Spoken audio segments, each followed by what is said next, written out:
This channel does not promote any violent, harmful, or illegal activities. All content provided by this channel is meant for an educational purpose only. Bangladesh আবহে অনুপ্রবেশের চোরা স্রোত বইছে, বিশেষ করে নদিয়া, মুর্শিদাবাদ, দক্ষিণ দিনাজপুরের পর এবার উত্তর 24 পরগনায় জালে অনুপ্রবেশকারী। এবার বাগদায় গ্রেপ্তার বাংলাদেশি অনুপ্রবেশকারী। চোরা পথে সীমান্ত পেরোনোর সময় বাগদা থানার হাতে গ্রেপ্তার 2 বাংলাদেশি। সঙ্গে রয়েছেন আমার সহকর্মী দীপঙ্কর। দীপঙ্কর, এ তো রীতিমতো চিন্তা, রীতিমতো উদ্বেগের, এত জায়গায় নজরদারি, এত জায়গায় কড়া ব্যবস্থা নেওয়া হচ্ছে, তবুও কিন্তু এই সমস্যাটা রোখা যাচ্ছে না। এরপর কি ব্যবস্থা নেবার কথা ভাবনা চিন্তা? দেখো, আরো নজরদারি বাড়াবে, এটা তো প্রশাসনের তরফে বারবার বলা হচ্ছে। ইতিমধ্যে ছয়ঘরিয়া পঞ্চায়েত জুড়ে কিন্তু সিসিটিভি ক্যামেরা লাগানো হয়েছে। 56টা সিসিটিভি ক্যামেরা লাগানোর উদ্দেশ্যই যাতে এই ধরনের জিনিসগুলো ধরা পড়ে। কিন্তু দুলাল শেখ এবং পারুল বেগম, এই দুজন তারা ওই সীমান্ত এলাকায় ঘোরাঘুরি করছিল, যাদেরকে স্থানীয় মানুষের সন্দেহ হয় এবং পরে পুলিশকে, বাগদা থানার পুলিশকে খবর দিলে পুলিশ তাদেরকে জিজ্ঞাসাবাদ করে এবং তাতে কথাবার্তাতে বোঝা যায় যে তারা বাংলাদেশের বাসিন্দা। এবং তা যতটুকু জানা যাচ্ছে তাদের বাড়ি বাংলাদেশের বাগেরহাট জেলায়। সেখান থেকে তারা ভারতে এসেছিল কোনো একটা বিষয় মিটিয়ে নিয়ে তারা আবার ওই পথেই চলে যাচ্ছিল। এই যে আসা যাওয়া, এই পাঠটাই কিন্তু বিপদ বাড়ানোর সংকেত। কারণ যে কোনো মুহূর্তে এই জায়গাগুলোকে একবার দেখে নেওয়া যে এই জায়গাটা সচেতন বা তাদের পক্ষে ব্যবহার করার ক্ষেত্রে সহজ কিনা, এই সহজ বুঝলেই তারপর প্রচুর মানুষ আসতে পারে, এই আশঙ্কা প্রশাসনের রয়েছে। এবং সেই জায়গা থেকেই কিন্তু প্রশাসনের তরফে আরো নজরদারি বাড়ানো হচ্ছে। ধৃতদের আজ বনগাঁ মহকুমা আদালতে তোলা হবে। একদম বাংলাদেশের এই অশান্ত পরিস্থিতিতে যার প্রভাব এপার বাংলায় পড়ছে এবং রাজ্যের বিভিন্ন জায়গা থেকে অনুপ্রবেশকারীর সংখ্যা আমরা আপনাদের সামনে তুলে ধরছি। একের পর এক অনুপ্রবেশকারীদের গ্রেপ্তার করা হচ্ছে। এমন উত্তর 24 পরগনা যেমন ছবি দেখালাম, তেমন মুর্শিদাবাদের জলঙ্গি সীমান্ত এলাকায় বিএসএফ এর জালে 3 বাংলাদেশি, অধরা আরো 3। ধৃতরা বাংলাদেশের রাজশাহীর বাসিন্দা বলে জানা গিয়েছে। ভারতে এসেই পরিচয়পত্র বানিয়ে নিয়েছিল অনুপ্রবেশকারীরা। তারপর চেন্নাইয়ে পরিযায়ী শ্রমিকের কাজে চলে যায় 6 অনুপ্রবেশকারী। বর্তমান পরিস্থিতিতে পরিযায়ী শ্রমিকের কাজ থেকে ফিরে জলঙ্গি সরকার পাড়া সীমান্ত দিয়ে বাংলাদেশের রাজশাহীতে পালাবার চেষ্টা করছিল তারা। আর সেই সময় বিএসএফ এর হাতে ধরা পড়ে 3 জন। কাঁটাতার পেরোবার সময় 6 জন থাকলেও 3 জন ধরা পড়ে, আর বাকি 3 জন পালিয়ে গিয়েছে বলে খবর। বাকিদের খোঁজে তল্লাশি চালানো হচ্ছে। ধৃতদের 4 দিনে পুলিশ হেফাজতের নির্দেশ। কোন উদ্দেশ্যে ভারতে প্রবেশ করে তারা, তা ইতিমধ্যেই তদন্ত করে দেখা হচ্ছে। আধার কার্ড, বিভিন্ন পরিচয়পত্র তারা কোথায় কিভাবে তৈরি করলো সেই খোঁজও চালাচ্ছে পুলিশ। একের পর এক বাংলাদেশি অনুপ্রবেশকারী, চিন্তা বাড়াচ্ছে গোয়েন্দাদের। এপারে এসে অবাধে হয়ে যাচ্ছে আধার কার্ড, ভোটার কার্ড। আর সেখানে আরও সব থেকে বড় চিন্তার বিষয় হয়ে দাঁড়িয়েছে, জলঙ্গিতে 3 বাংলাদেশি অনুপ্রবেশকারী গ্রেপ্তার হয়েছে, যারা দক্ষিণের বিভিন্ন রাজ্যে কাজ করে ফিরেছেন। এখনও 3 জন অনুপ্রবেশকারী রয়েছে বলে মনে করছে বিএসএফ এবং পুলিশ, এবং তাদের খোঁজে তল্লাশি চলছে। তবে চিন্তার বিষয় হয়ে দাঁড়িয়েছে যে কেন্দ্রীয় গোয়েন্দা সংস্থা বা আসাম এসটিএফ যেটা মনে করছে যে অনুপ্রবেশকারী বাংলাদেশি যারা রয়েছেন জঙ্গি, তারা দক্ষিণের বিভিন্ন রাজ্যে পরিযায়ী শ্রমিকের কাজের উদ্দেশ্যে গেছিলেন। সেই জায়গায় দাঁড়িয়ে সেই সব পরিযায়ী শ্রমিকেরা এখন ছড়িয়ে ছিটিয়ে রয়েছে। তবে এই 3 জন ধরপাকড়ের ফলে ধরা পড়েছে, কিন্তু বাকি 3 জন কোথায় গিয়েছে তাদের খোঁজে তল্লাশি চলছে এবং চিন্তা বাড়ছে গোয়েন্দাদের। মুর্শিদাবাদ থেকে ক্যামেরায় সিদ্ধার্থের সাথে কৌশিক, TV9 বাংলা। ওই 3 জনকে হয়তো ওই বাংলার প্রশাসন বা পুলিশ বা শাসক দল তারা জামাই আদরে রেখেছে। খুব তাড়াতাড়ি তাদেরও বৈধ পরিচয়পত্র তৈরি হয়ে যাবে। তারপর ভারতবর্ষের নাগরিক হয়ে ভারতবর্ষের রাষ্ট্রীয় সুরক্ষার জন্য ষড়যন্ত্র করবে। এটাই তো ভবিতব্য বাংলার। কারণ এটা তো এমন নয় যে 3 জন, এরকম হাজারে হাজারে হচ্ছে। তো এই মুর্শিদাবাদ বলে নয়, আপনার বাংলার ভারত বাংলাদেশ সীমান্তের 7টা জেলা, এগুলো সবই এখন সেফ করিডোর বা সেফ হেভেন হয়ে যাচ্ছে। এখন কিছু করার নেই, এটা তো হবে। এটা তো আমরা বহুদিন ধরে বলছি, এই পরিবেশ থেকে সন্ত্রাসবাদী তৈরি হবে, আর তাই হচ্ছে। আর জঙ্গি অনুপ্রবেশকারী বারবার গ্রেপ্তার হচ্ছে কোথা থেকে না, মুর্শিদাবাদ থেকে। সংবাদ শিরোনামে মুর্শিদাবাদের নাম বারবার, কিন্তু কেন? কারণ এখানকার ভৌগোলিক অবস্থান দেখতে হবে। কেনই বা জঙ্গি ও অনুপ্রবেশকারীদের সেরা পছন্দ হচ্ছে মুর্শিদাবাদ? বিশেষজ্ঞরা কি বলছেন? এখানকার ভৌগোলিক অবস্থানের মধ্যে যা দেখা যাচ্ছে, মুর্শিদাবাদ হলো এমন একটি জেলা যেটি উত্তরবঙ্গ এবং দক্ষিণবঙ্গের মাঝে ট্রানজিট পয়েন্ট।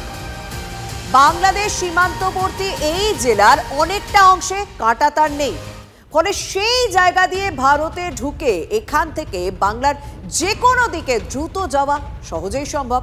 শুধু তাই নয়, কেরলে গ্রেপ্তার আনসারুল্লাহ বাংলা টিমের জঙ্গি 7 গাড়ির জোড়া ভোটার কার্ডও তৈরি হয়েছে এই মুর্শিদাবাদে। অর্থাৎ এটা স্পষ্ট যে মুর্শিদাবাদ জেলাকে কোথাও একটা সেফ প্যাসেজ বলে মনে করছেন জঙ্গিরা।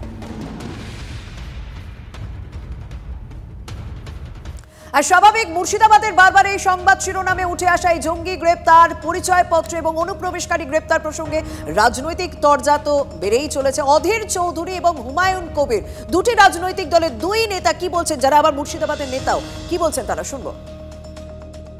সারা পশ্চিমবঙ্গে আইন শৃঙ্খলা বলে কিছু আছে যেখানটায় জঙ্গিদের যাতায়াতে কোনো বাধা হবে?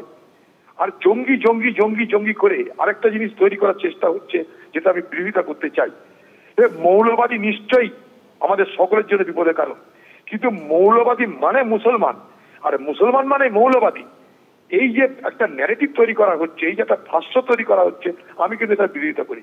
আপনারা এই ন্যারেটিভ কারা তৈরি করছেন বলে আপনার মনে হয়, বা কেনই বা করবেন? ন্যারেটিভ তৈরি করছে বিজেপি পার্টির পক্ষ থেকে। কি উদ্দেশ্যে তারা করতে পারে? মানে তাদের কি স্বার্থ থাকতে পারে ন্যারেটিভ তৈরি? তাদের স্বার্থ এটাই যে পোলারাইজেশন, হিন্দু মুসলমানের বিভাজন করে রাজনীতি কর।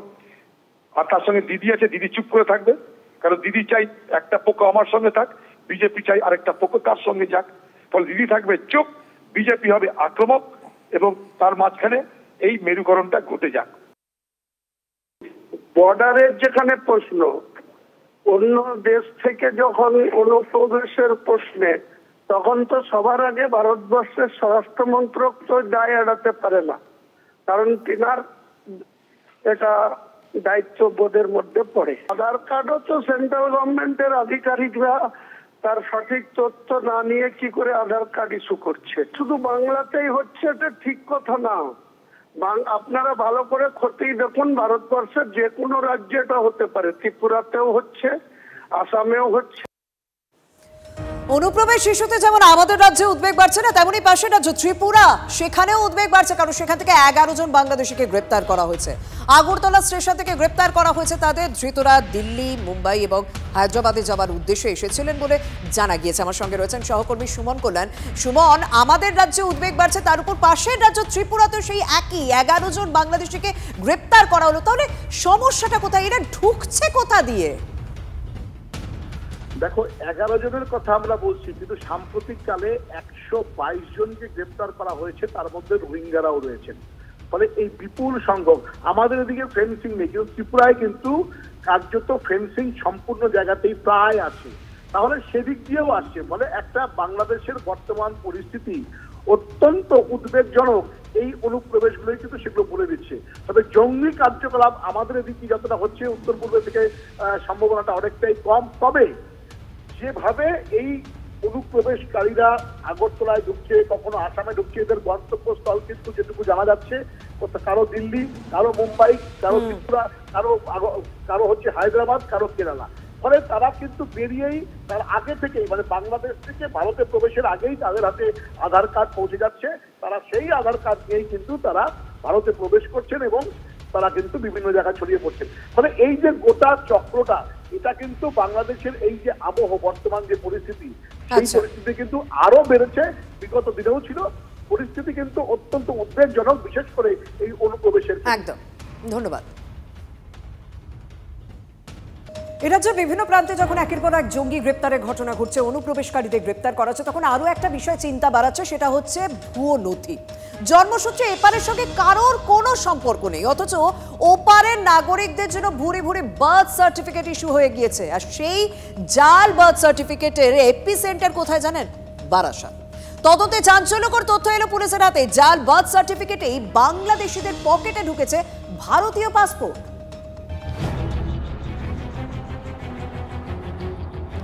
পাসপোর্ট জালিয়াতি কাণ্ডের পরতে পরতে চমক। পেঁয়াজের খোসার মতো খুলছে জালিয়াতির পর্দা। তদন্তে নেমে বিভিন্ন জায়গা থেকে বেশ কিছু voter card, birth certificate, school certificate, admit card উদ্ধার করে পুলিশ। সেগুলো সঠিক কিনা যাচাই করে দেখতে গিয়ে তদন্তকারীরা হতবাক। উদ্ধার হওয়া সব পরিচয়পত্রই নাকি জাল। পাসপোর্টের জন্য আবেদন করলে প্রথমেই লাগে বার্থ সার্টিফিকেট, অথচ সেখানেই ঘুঘুর বাসা।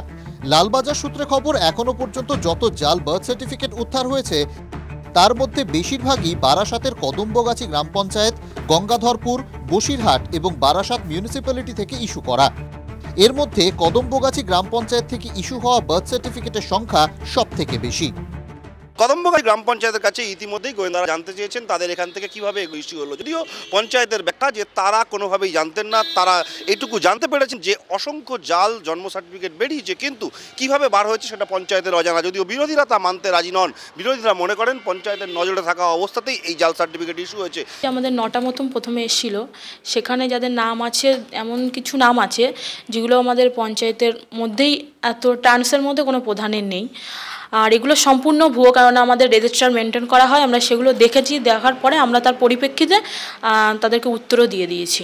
এগুলো আমাদের পঞ্চায়েতে এরকম কোনো বার্থ সার্টিফিকেট করাই হয়নি, এগুলো পুরো সম্পূর্ণ ভুয়ো। যারা করছে খুবই অন্যায় করছে এটা। শুধু জাল বার্থ সার্টিফিকেট নয়, বাংলাদেশিদের পাসপোর্ট তৈরির জন্য ওয়েস্ট বেঙ্গল বোর্ডের ভুয়ো স্কুল সার্টিফিকেট এবং অ্যাডমিট কার্ডও ব্যবহার করা হয়েছে বলে সূত্রের খবর। সেই সংক্রান্ত বেশ কিছু নথিও বাজেয়াপ্ত করেছেন তদন্তকারীরা।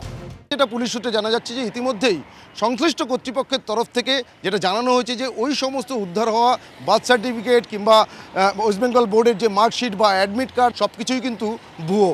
অর্থাৎ এই সমস্ত ভুয়ো নথিপত্রগুলোই মূলত ব্যবহার করা হতো ভারতীয় জাল পাসপোর্ট তৈরির আবেদনের ক্ষেত্রে। যে স্কুলের শিক্ষকরাও এতটাই অসৎ হয়ে গেছে, যদি টাকা দিয়ে তারা চাকরি কেনেন তাহলে তারা কি করবে আপনি ভাবতে পারেন। প্রশাসনের উপরের দিকে দুর্নীতি থাকার ফলে এই যে সন্ত্রাসবাদী বলুন আর জঙ্গি বলুন আর নাশকতাকারী বলুন, তাদের কাজ করতে সুবিধা হচ্ছে। এদের কাজ থেকে উৎখাত করতে হলে উপরের দিকে একটু সৎ অফিসারদের বসতে। এসব নিয়ে শাসক বা বিরোধী দুপক্ষের প্রতিক্রিয়ায় নতুনত্ব কিছু নেই। বিরোধীরা শাসককে নিশানা করে আর শাসক গা থেকে জল ঝাড়ার চেষ্টা করে। সূত্রের খবর, বাংলাদেশি নাগরিকদের নামে বেশ কিছু ব্যাংকের পাসবুকও উদ্ধার হয়েছে তল্লাশিতে। উদ্ধার হওয়া ব্যাংক পাসবুক সঠিক কিনা সে বিষয়ে সংশ্লিষ্ট ব্যাংক কর্তৃপক্ষের কাছে চিঠি পাঠিয়ে সত্যতা জানতে চান তদন্তকারীরা। পুলিশ সূত্রে খবর, সব নথি ভুয়ো বলেই জানানো হয়েছে। পাসপোর্টের ক্ষেত্রে পুলিশ ভেরিফিকেশন নিয়ে ইতিমধ্যেই আদালতের ভৎসনার মুখে পড়তে হয়েছে রাজ্য সরকারকে। এখন প্রশ্ন হচ্ছে, স্তরে স্তরে জালিয়াতি রুখতে কি ব্যবস্থা নেবে রাজ্য, নাকি দুদিন পর সবকিছু ধামাচাপা পড়ে যাবে? সুকান্ত ও পিকুর সঙ্গে সুপ্রিয় গুহ ও দীপঙ্কর দাসের রিপোর্ট, TV9 বাংলা।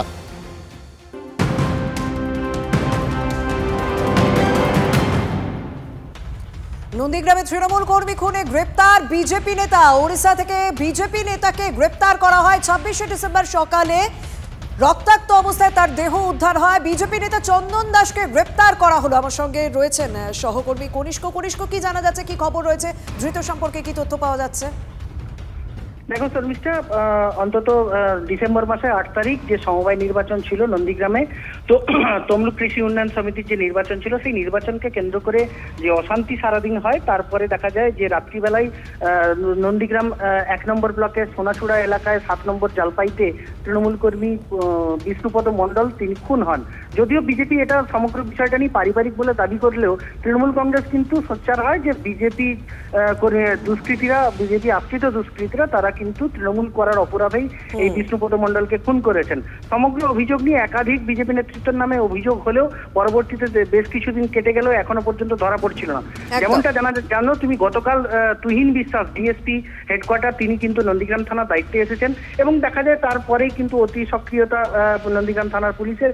উড়িষ্যার পুলিশকে না জানিয়ে তিনি গ্রেপ্তার করেছেন বলে এমনটাই নন্দীগ্রামে বিরোধী দলনেতা শুভেন্দু অধিকারী অভিযোগ করেন এবং কার্যত হুঁশিয়ারি দেন নন্দীগ্রাম থানার দায়িত্বপ্রাপ্ত ডিএসপি তুহিন বিশ্বাসের বিরুদ্ধে যে অপহরণ করা হয়েছে বিজেপি কর্মী চন্দন দাসকে, অপহরণ করা হয়েছে, উড়িষ্যা পুলিশকে না জানিয়ে এই অভিযান চালানো হয়েছে, সমগ্র বিষয় নিয়ে মামলা করার হুঁশিয়ারি যেমনটা দিয়েছেন। তার পাশাপাশি এই ঘটনার সঙ্গে এই চন্দন দাসের কতটা যুক্ত ছিলেন এবং তদন্ত করে দেখা হচ্ছে। 8ই ডিসেম্বর সমবায় সমিতি নির্বাচন, সেদিন রাতেই দুই ভাইকে কোপানো হয় এবং সেই দিনে বিষ্ণুপদ মণ্ডলের মৃত্যু হয়। হাসপাতালে নিয়ে যাওয়ার পর তাকে মৃত বলে ঘোষণা করা হয়। সেই ঘটনাতেই বিজেপির নাম জড়ায়, সমবায় সমিতি নির্বাচনকে কেন্দ্র করে বিজেপি নেতাদের নাম জড়ায়। সেই ঘটনায় চন্দন দাসকে গ্রেপ্তার করা হলো ওড়িশা থেকে।